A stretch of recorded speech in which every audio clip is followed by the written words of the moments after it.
संसार में सुसमाचार का प्रचार करना ये प्रभु यीशु मसीह का क्या है, एक महा आदेश है। और ये बहुत ही महत्वपूर्ण आज्ञा है उसकी कलीसिया के लिए। ये बहुत ही महत्वपूर्ण आज्ञा है किसके लिए? उसकी कलीसिया के लिए, है ना। तो मेरे प्रियो, महाआदेश कलीसिया को सारे संसार में जाने और सब जाति के लोगों को चेला बनाने का निर्देश देता है ना। जो महाआदेश है वो पूरी कलीसिया को संसार में जाने और संसार में सुसमाचार प्रचार करने और उन्हें चेला बनाने का क्या करता है? आदेश देता है। यह हमें मत्ती उसका 28 अध्याय और 16 से 20 वचन में पढ़ने मिलता है। 11 चेले गलील में उस पहाड़ पर गए जिसे यीशु ने उन्हें बताया था। उन्होंने उसके दर्शन पाकर उसे प्रणाम किया, पर किसी किसी को संदेह हुआ। यीशु ने उसके पास आकर कहा, स्वर्ग और पृथ्वी का सारा अधिकार मुझे दिया गया है, इसलिए तुम जाओ, सब जातियों के लोगों को चेला बनाओ और उन्हें पिता और पुत्र और पवित्र आत्मा के नाम से बपतिस्मा दो और उन्हें सब बातें जो मैंने तुम्हें आज्ञा दी है मानना सिखाओ, और देखो मैं जगत के अंत तक सदा तुम्हारे संग हूं। मरकुस 16:15 में भी वही बात लिखा है। यहां लिखता है, और उसने उनसे कहा, तुम सारे जगत में जाकर सारी सृष्टि के लोगों को सुसमाचार प्रचार करो। तो मेरे प्रियो, ये जो महाआदेश है ये हमारा प्रभु यीशु मसीह का ये महाआदेश है। ये किसी पास्टर का आदेश नहीं है, ये किसी संस्था का आदेश नहीं है, ये किसी मनुष्य का नहीं है, परंतु हमारा उद्धारकर्ता प्रभु यीशु मसीह का यह आदेश है, जिसकी इच्छा है कि उसके लोग संसार में जाके सुसमाचार का प्रचार करें, संसार में जाके संसार के लोगों को क्या करे? चेला बनाए। कई बार मैंने ये बात कहा है कि कई बार लोग ये सोचते हैं कि ये कार्य, ये सुसमाचार संसार में जाके प्रचार करने का कार्य केवल पास्टरों का है, केवल संस्था का है। नहीं, अरे एक समय तो ऐसा था कि जो धार्मिक अगुवे हैं वे ही केवल बाइबल को पढ़ते थे और आम विश्वासियों को बाइबल पढ़ना अनुमति नहीं था। परंतु कलीसिया के जो पिता हैं वे लोग एक सुधार का कार्य को किए और बाइबल को विभिन्न भाषाओं में उन्होंने क्या किया? अनुवाद किया और बाइबल को विभिन्न लोगों को पढ़ने के लिए उन्होंने अनुवाद किया। और आज बाइबल हर एक विश्वासी पढ़ता है, हर एक विश्वासी बाइबल को अपने पास रखता है। तो मेरे प्रियो, सुसमाचार प्रचार करना पूरे संसार में ये हर एक विश्वासी का जिम्मेदारी है। कई बार लोग ये सोचते हैं कि हम तो उद्धार पाए हैं, अब हमारा जीवन केवल रविवार की आराधना में आना है, उस आराधना में सहभागी होना है और हमें परमेश्वर की आराधना करना है। ये अच्छी बात है, परंतु उसके बाद हमारा ये जिम्मेवारी है कि हम उद्धार के संदेश को, क्योंकि कलीसिया उद्धार का संदेश को पाया है, क्योंकि कलीसिया उद्धार पाई है। और जब कलीसिया उद्धार का संदेश पाया है, कलीसिया उद्धार पाई है, तो कलीसिया को उद्धार का संदेश उन तक जो अब तक उद्धार नहीं पाए हैं उन तक उद्धार का संदेश पहुंचाना है। सो मेरे प्रियो, आज हम इस विषय पे आज चर्चा करने जा रहे हैं, ठीक है।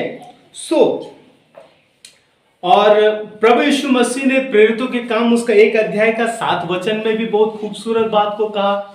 उसने उससे कहा, उन समयों या कालों को जानना जिनको पिता ने अपने ही अधिकार में रखा है। तुम्हारा काम नहीं, परंतु जब पवित्र आत्मा तुम पर आएगा तब तुम सामर्थ पाओगे और यरूशलेम और सारे यहूदिया और सामरिया में और पृथ्वी की छोर तक मेरे गवाह होगे। जी हाँ, तो प्रभु यीशु मसीह ने अपने चेलों को कहा, और मेरे प्रिय ये बातें केवल चेलों तक सीमित नहीं है कि हम ये समझें कि ये बातें प्रभु यीशु मसीह ने केवल अपने चेलों को कहा, ये हमसे नहीं कहा। नो, प्रभु यीशु मसीह ने कहा जब तुम सामर्थ पाओगे, है ना। और आज कलीसिया प्रभु यीशु मसीह का क्या पाया है? उद्धार पाया है। प्रभु यीशु मसीह में उसे पवित्र आत्मा का क्या मिला है? दान मिला है। और आज परमेश्वर का सामर्थ आज कलीसिया को दिया गया है, और परमेश्वर आज चाहता है कि उसकी कलीसिया उसकी गवाही हर जगह दे। है कहां कहां पे? यरूशलेम में, फिर सामरिया में, यहूदिया में और पृथ्वी के छोर तक। देखिए वहां पे 4 जगह का नाम लिखा है, पढ़िए तो वो 4 जगह। जब तुम सामर्थ पाओगे, वहां से पढ़िए।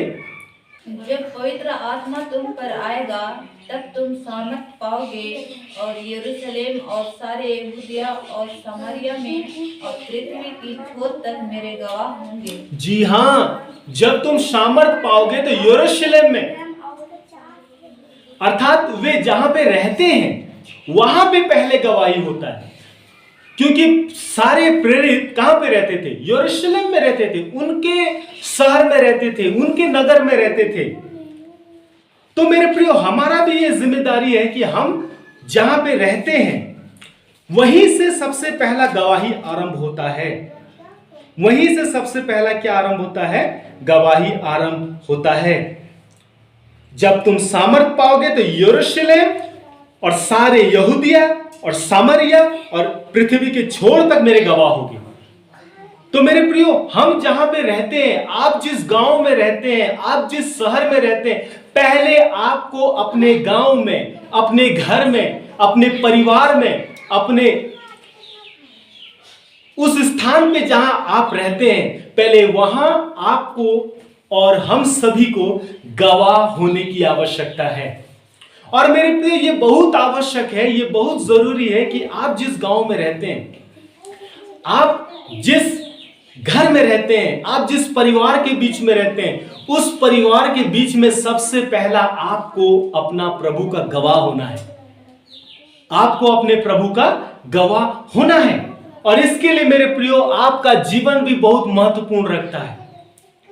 ना सिर्फ आप अपने मुंह से उन्हें प्रभु का गवाही दें कि यीशु मसीह हम मनुष्य के पापों के लिए संसार में आया और क्रूस पे वकीलों से ठोका गया और उसके पवित्र लहू से उसने हमारे पापों को धो दिया और वो हमारे पापों के लिए मर गया और कब्र पे गाड़ा गया। तीसरे दिन मृत्यु के बंधन को तोड़ते हुए मृत्यु के ऊपर में जय हुआ और वो हमारा उद्धार करता हुआ।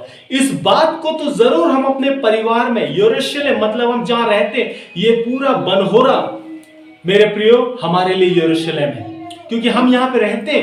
तो इसलिए मेरे प्रियो, इस बनहोरा में जहां पे आप रहते हो, यहां पे परमेश्वर की गवाही से भर दो, क्योंकि आप यहां पे जन्म लिए हैं। आपका ये अपना गांव है, आपका ये मातृभूमि है। तो मेरे प्रियो, इस मातृभूमि में, इस गांव में, इस बनहोरा क्षेत्र में मसीह का गवाह आप हैं। लोग आपको देखते हैं, लोग आपको पहचानते हैं। तो मेरे प्रियो, लोग आपको पढ़ते भी हैं। बाइबल में पौलुस ने कहा कलीसिया से कि तुम मसीह के क्या हो? पत्री हो, जिससे लोग पढ़ते हैं। तो इसलिए मेरे प्रियो, हमारा जीवन बहुत महत्वपूर्ण स्थान रखता है कि हम क्या बोलते हैं, हम क्या करते हैं, हम कैसे जीवन व्यतीत करते हैं, हमारा चाल चलन व्यवहार हमारे गांव के लोगों के लिए बहुत महत्व रखता है। ये मत सोचना कि सिर्फ मेरा जो कुटुंब है, मेरा जो तिर्की परिवार है, मेरा जो मिर्धा परिवार है, मेरा जो परिवार है, मेरा जो किस्पुट्टा परिवार है, मेरा जो मिंज परिवार है, सिर्फ उसके लिए मेरा जीवन महत्व रखता है, और अदरवाइज जो गांव में अन्य परिवार है उनके लिए मेरा जीवन कोई महत्व नहीं रखता है। गलत सोच है हमारा। मेरे गांव में हर एक के लिए मैं क्या हूं? मसीह का गवाह हूं। मेरे गांव में मैं हर एक के लिए किसका गवाह हूं? मसीह का गवाह हूं। हर एक के लिए मेरा जीवन बहुत महत्वपूर्ण स्थान रखता है। सो मेरे प्रिय, इसीलिए हमारा जीवन हमारे गांव के लोगों के लिए बहुत महत्वपूर्ण है। इसीलिए हमारे जीवन को वे देखते हैं, हमारे चाल चलन को देखते हैं, हमारे व्यवहार को देखते हैं, हमारे कार्य को देखते हैं, और यदि हमारा जीवन, कार्य, व्यवहार प्रभु के अनुसार अगर होता है तो वे हमारे परमेश्वर की प्रशंसा करते हैं। देखो वो मसीही भाई, कितना अच्छा सुंदर उसका चाल है, कितना सुंदर उस बहन का चरित्र है, कितना सुंदर उस पास्टर का जीवन है।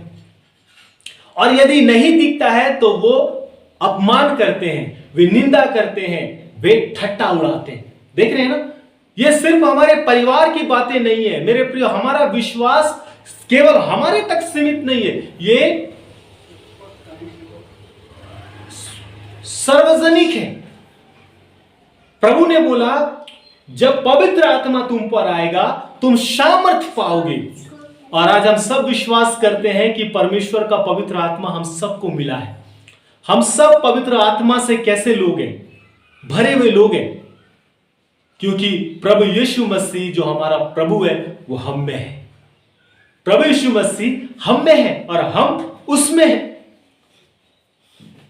मेरे प्रियो, इसीलिए देखिए यहां पर लिखता है तुम सामर्थ पाओगे और यरूशलेम और सारे यहूदिया और सामरिया और पृथ्वी के छोर तक मेरे गवाह होगे।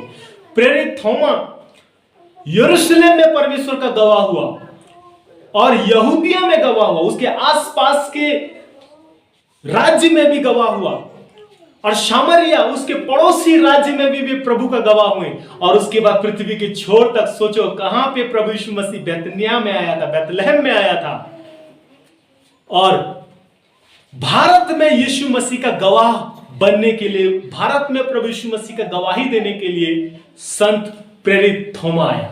देख रहे कहां से कहां गवाही देने के लिए आया। लेकिन आज हम जिस गांव में रह रहे हैं, जिस बनहोरा में रह रहे हैं, मुझे नहीं लगता कि हम बनहोरा में लोगों को प्रभु की गवाही से भर दिए।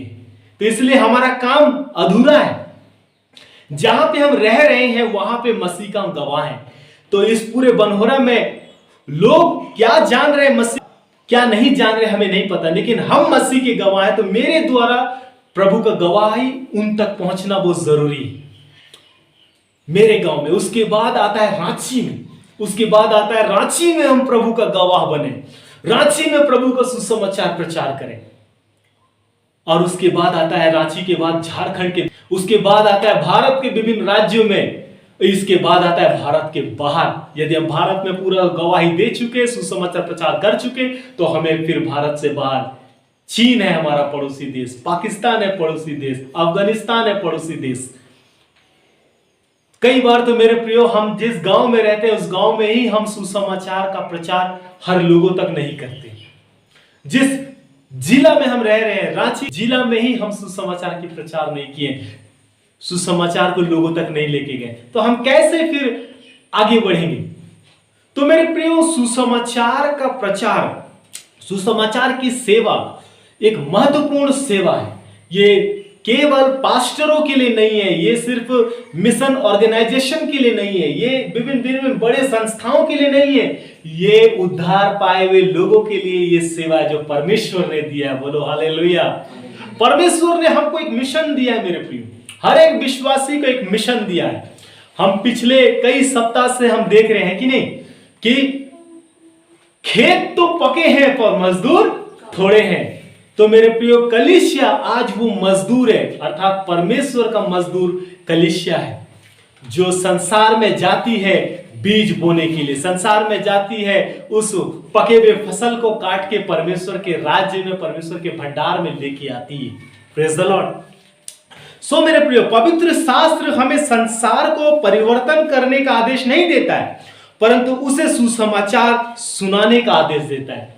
पवित्र शास्त्र हमें पूरे संसार को, पूरे बनहोरा को, पूरे रांची को, पूरे झारखंड को परिवर्तन करने का निर्देश नहीं देता है कि हमारे सुसमाचार के प्रचार से पूरा झारखंड, पूरा रांची, हमारा शहर, हमारा गांव परिवर्तन हो जाएगा।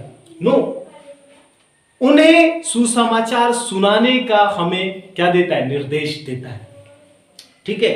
सो इससे यह अर्थ निकलता है कि कलीसिया सारे संसार का कर्जदार है, अर्थात कलीसिया संसार को सुसमाचार सुनाने और मसीह को ग्रहण करने के लिए एक मौका देने के लिए बाध्य है। कलीसिया ही पूरे संसार को एक मौका देती है, एक अवसर देती है, संसार को सुसमाचार सुनने का मौका कलीसिया देती है और उसे मसीह को ग्रहण करने के लिए क्या करती है? एक मौका देती है। और वो कैसे?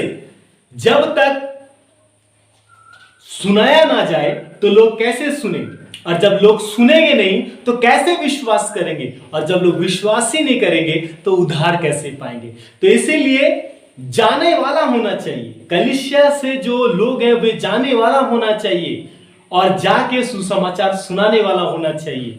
और उसके बाद में जब लोग सुनेंगे तब उनके अंदर में ये चुनाव होगा कि वे उस सुसमाचार को ग्रहण करेंगे या उसे नहीं करेंगे। याद कीजिए, यूहन्ना रचित सुसमाचार में प्रभु यीशु मसीह ने क्या कहा? प्रभु यीशु मसीह के विषय में क्या लिखा गया है? वो संसार में आया, वो अपने घर आया, पर उसके अपनों ने उससे क्या नहीं किया? ग्रहण नहीं किया। परंतु जितनों ने उसे ग्रहण किया है उसने उन्हें परमेश्वर का संतान होने का अधिकार दिया है। तो मेरे प्रियो, प्रभु यीशु मसीह ज्योति संसार में आया, लेकिन लोगों ने अंधकार को ज्यादा ग्रहण किया। तो हम जब यीशु का गवाही को अपने राज्य में, अपने गांव में, अपने देश में जब हम लेके जाएंगे तो लोग अधिकतर अंधकार को ही क्या करेंगे? ग्रहण करेंगे। लेकिन हम उन लोगों को एक अवसर देंगे, हम उन लोगों को एक मौका देंगे मसीह का सुसमाचार सुनने के लिए और मसीह को ग्रहण करने के लिए। हम एक अवसर उन्हें दे सकते हैं। और यह अवसर कैसे होगा? सुसमाचार के द्वारा एक अवसर होगा, है कि नहीं? हम किसी का उद्धार नहीं कर सकते, हम किसी का उद्धार नहीं कर सकते, लेकिन उद्धारकर्ता का शुभ समाचार सुनाने वाला एक संदेशवाहक, एक माध्यम हम बन सकते हैं। हम किसी का उद्धार नहीं कर सकते, हम किसी को उसके पापों से बचा नहीं सकते, लेकिन उद्धारकर्ता का उद्धार का संदेश उस तक पहुंचाने का एक हम माध्यम बन सकते हैं। सो मेरे प्रियो, इसीलिए पवित्र शास्त्र हमें संसार को परिवर्तन करने का आदेश नहीं देता है, परंतु संसार को सुसमाचार सुनाने का क्या देता है? आदेश देता है। हमारा कार्य है सुसमाचार सुनाना। यदि वो सुसमाचार को सुन के विश्वास करता है तो उसके बाद वो व्यक्ति बपतिस्मा लेता है, और उसके बाद जो बातें प्रभु हमको मानना सिखाया है, हम जो प्रभु की आज्ञाकारिता में अपने जीवन को जी रहे हैं, उस आज्ञा को अब उसे सिखाना है कि प्रभु का ये आज्ञा है, प्रभु का ये नियम है, प्रभु का ये तौर तरीका है, अब उसे सिखाना है। Praise the Lord. समझ में आया? तो इसीलिए मेरे प्रियो, हमें संसार में जाना है, ठीक है, और संसार में जाके संसार को सुसमाचार सुनाना है और मसीह को ग्रहण करने के लिए एक मौका देना है। हम एक मौका देने के लिए बाध्य हैं, हम कर्जदार हैं। जैसा एक कर्जदार होता है तो वो पैसा देने के लिए बाध्य है ना। मैं भी कुछ लोगों का कर्जदार हूं और मैं उनको पैसा देने के लिए बाध्य हूं। हमेशा मेरे दिमाग में ये रहता है कि मैं कर्जदार हूं और मुझे उसको पैसा देना है, हमेशा मुझे ये याद रहता है। उसी प्रकार से हम भी क्या है? कर्जदार हैं इस संसार का, कि इस संसार को क्योंकि हम भी इस संसार में थे और इस संसार में पाप में डूबे हुए थे, और परमेश्वर ने इस पाप भरे संसार से हमको निकाला और अपने राज्य में लाया, तो क्या ये हमारा जिम्मेदारी नहीं बनता है कि परमेश्वर हमको जहां से निकाल के लाया आज उस जगह को ठीक करने के लिए, उस जगह में सुसमाचार की घोषणा करने के लिए आज मेरा ये जिम्मेदारी है? क्या ये मैं नहीं समझता हूं मेरा कर्तव्य, मेरा जिम्मेदारी कि जिस संसार में, जिस पाप भरे दुनिया में मैं डूबा हुआ था, उस संसार से, उस पाप भरे संसार से परमेश्वर मुझको अंधकार में से निकाल के अपनी ज्योति में लाया, तो आज क्या ये मेरा जिम्मेदारी नहीं है कि जो लोग अब तक अंधकार में डूबे हुए हैं, जो अब तक पाप में डूबे हुए हैं, उनको उनके बीच में एक ज्योति जलाने का कार्य करने का क्या मेरा जिम्मेदारी नहीं है?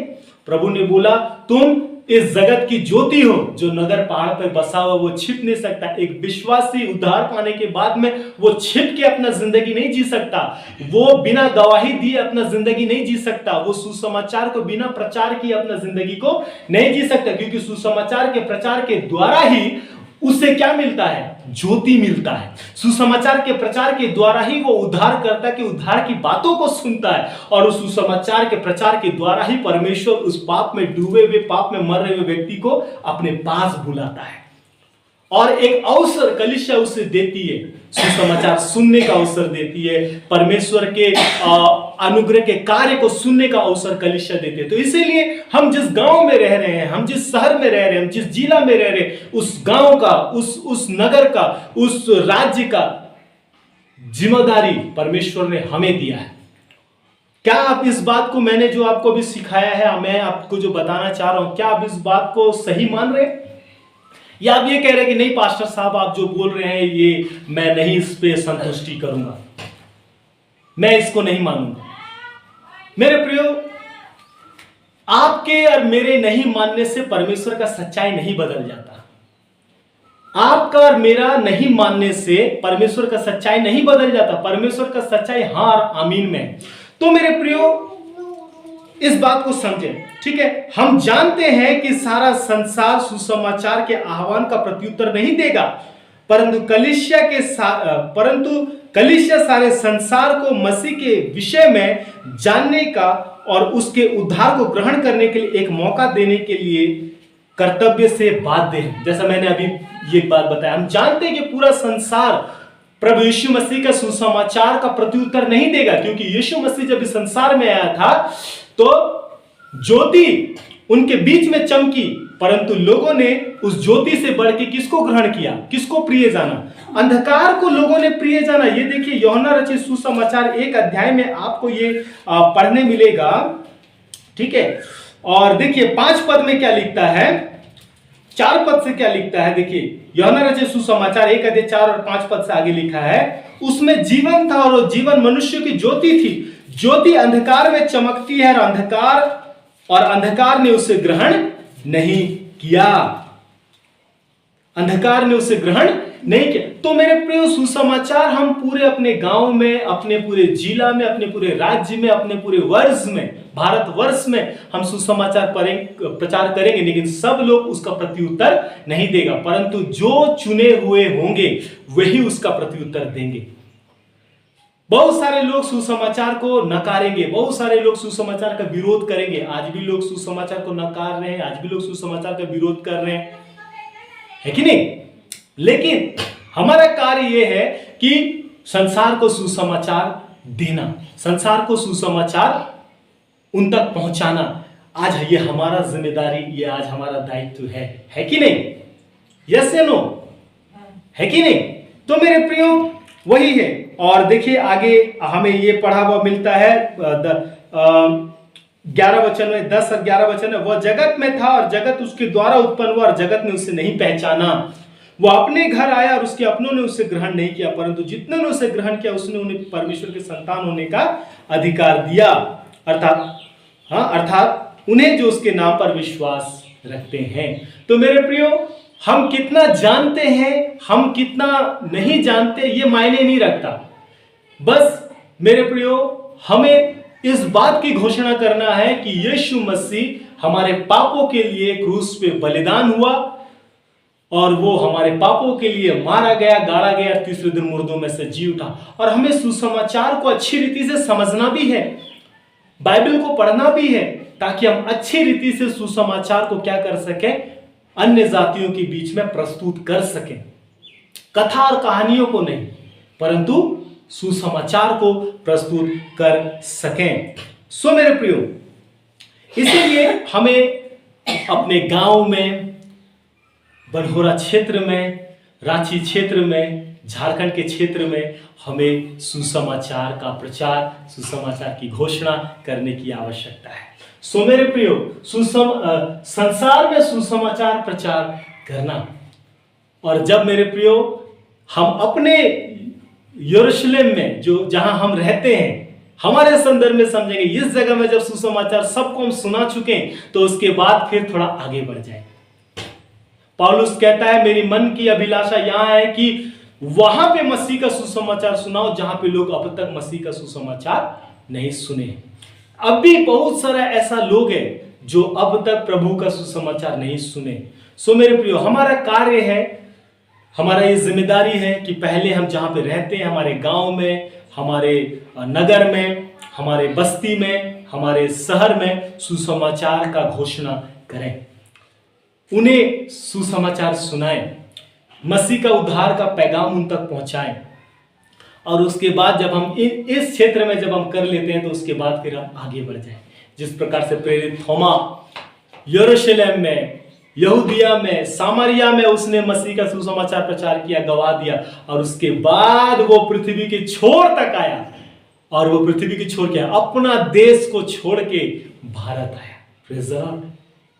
मेरे प्रिय, हम तो अपने ही देश में है ना, हम तो अपने ही भारत राष्ट्र में है कि नहीं। भारत के विभिन्न राज्यों में हम बसे हुए, तो हमारा ये जिम्मेदारी है कि हम भारत के विभिन्न राज्यों में हैं तो सुसमाचार प्रचार करें। केवल हम एक रविवार की आराधना में आके वर्शिप करने वाला विश्वासी बन के सिर्फ सीमित ना रहे। परमेश्वर की आराधना करना हमारा प्रथम कर्तव्य है कि परमेश्वर की आराधना करना हमारे जीवन का क्या है, सबसे पहला कर्तव्य है। ये हमारा जिम्मेदारी है कि हम परमेश्वर को स्तुति और महिमा प्रशंसा दें, और उसके बाद उस परमेश्वर का वर्णन भी करने का हमारा प्रथम जिम्मेदारी है। Praise the Lord. जितना उस परमेश्वर की आराधना करना हमारा जिम्मेदारी है, उतना उस परमेश्वर के बारे में बताना भी हमारा जिम्मेदारी है। यस या नो? कई बार हम लोग यही सोचते हैं कि सिर्फ रविवार के दिन परमेश्वर की आराधना करना हमारी जिम्मेदारी है। Praise the Lord. उसके साथ ही साथ उस परमेश्वर के बारे जिसकी आप आराधना कर रहे हैं, जिस यीशु मसीह का वंदना कर रहे हैं, उसके बारे बताने का भी जिम्मेदारी एक विश्वासी का है। और आज इस जिम्मेदारी को लोग सोचते हैं केवल पास्टर का है, हमारा तो सिर्फ आराधना करना है। क्या यह सच है? नहीं। जिस परमेश्वर की आप आराधना कर रहे हैं, उस परमेश्वर के बारे लोगों को बताना भी हमारा क्या है, ये जिम्मेदारी। सो परमेश्वर अनुग्रह करे, परमेश्वर दया करे, करुणा करे, कृपा करे कि परमेश्वर ने हमको सामर्थ्य दिया है। हमें जरूर प्रार्थना पूर्वक मेरे प्रिय लोगों तक परमेश्वर का प्रेम का खुशखबरी लोगों तक पहुंचाना है, लोगों तक प्रभु का प्रेम का खुशखबरी पहुंचाना है। इसके लिए प्रार्थना का जीवन जीना होगा, आत्मिक अनुशासन का जीवन जीना होगा, बलिदान का जीवन जीना होगा, और प्रभु का सुसमाचार हर घर, हर व्यक्ति, हर नगर तक ले जाने का एक हम क्या बने, एक माध्यम बने, ताकि परमेश्वर का वचन फैले, परमेश्वर का सुसमाचार हर कानों तक पहुंचे। और हमारा जीवन बहुत महत्वपूर्ण स्थान रखता है। इसलिए प्रभु के भय में जीवन व्यतीत करना है, प्रभु के डर भय में आगे बढ़ना है, और प्रभु के विश्वास योग्यता में हमें बढ़ना है। सो प्रभु आप सबों को बहुत आयत की आशीष दे इस संदेश के द्वारा। ये प्रभु यीशु मसीह का संदेश है कि नहीं? हमारा प्रभु का ये संदेश है, ये परमेश्वर का मिशन है जो उसने पूरा किया, और आज कलीसिया को उसने ये मिशन को क्या किया है, सौंप दिया है। Praise the Lord. सो मेरे प्रिय, प्रभु आप सबको बहुत आयत की आशीष दे।